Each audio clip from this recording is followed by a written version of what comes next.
My name is Stuart. I'm a retired clergy. I want to tell you about my angel's story.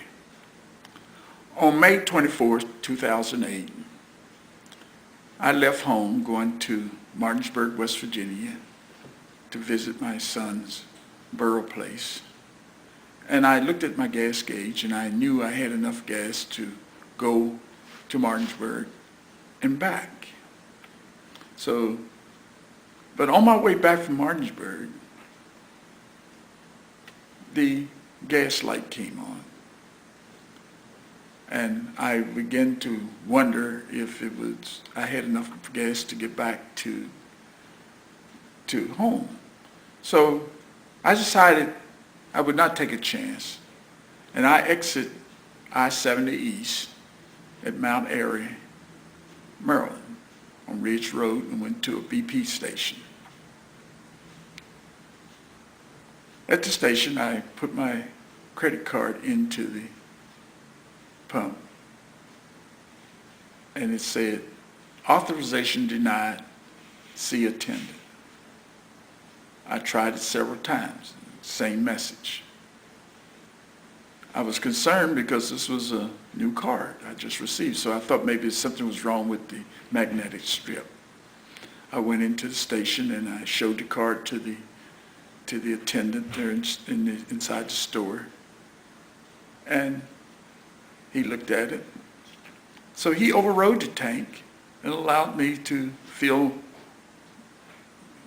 up with gas. I pumped in $64.45 worth of gasoline. I went back to the station, gave the attendant my card. The same message came up again. Authorization denied, see attendant. I was puzzled. I called the number on the credit card to find out why the card would not work. They said I was late with my payment. At that time, I moved away from the desk and turned my back because I was totally embarrassed now. And I called my wife so I could get a card number from her, but she didn't answer the phone. Then I decided to call my brother and ask if he had a credit card that he would allow me in, and I explained to him what happened. And before we finished the conversation, a man reached around me with 3 brand new $20 bills. And he said, "This should help you, shouldn't it?"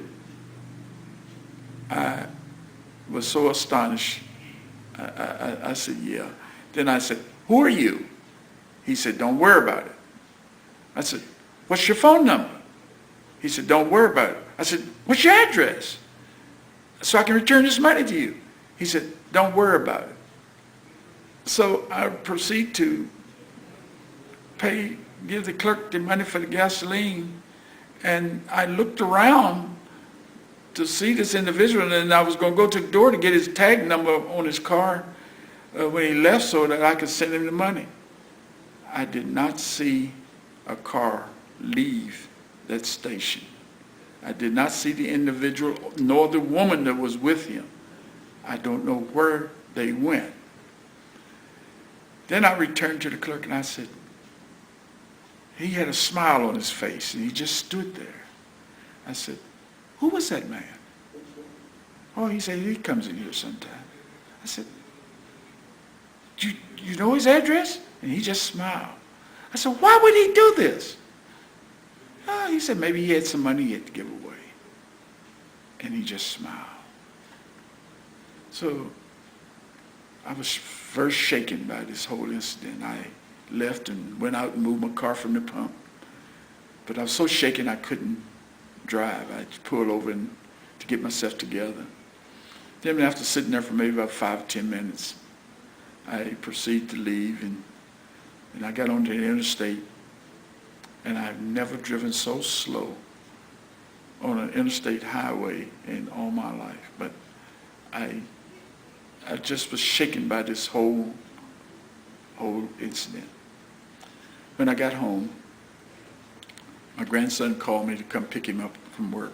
He said, "I'm getting off at 4 o'clock. I went to pick him up. When I got there, he said, Papa, they want me to stay to 5. He said, you can go home. I'll catch a cab home. I thought about it, and I said, no, I'll wait for you. I went out in the car, and I went to sleep.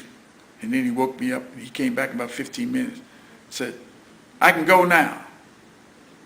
So I didn't have to wait the whole hour. I carried him home. When I got home, I met his sisters. They wanted to go to the swimming pool, but they had no one to escort them. One of the girls did not have enough money to pay her way into the facility. She needed $5. I only had $5 left after I paid for the gas. I took the $5 and paid for her way into the pool, and that was at 5 o'clock, and I stayed with them for an hour, and the pool closed at 6. This is my angel story. 3 people involved. Who were the other 2? Was it about me, or was it about someone else? I don't know. To this day, this is still one of my most outstanding moments in life.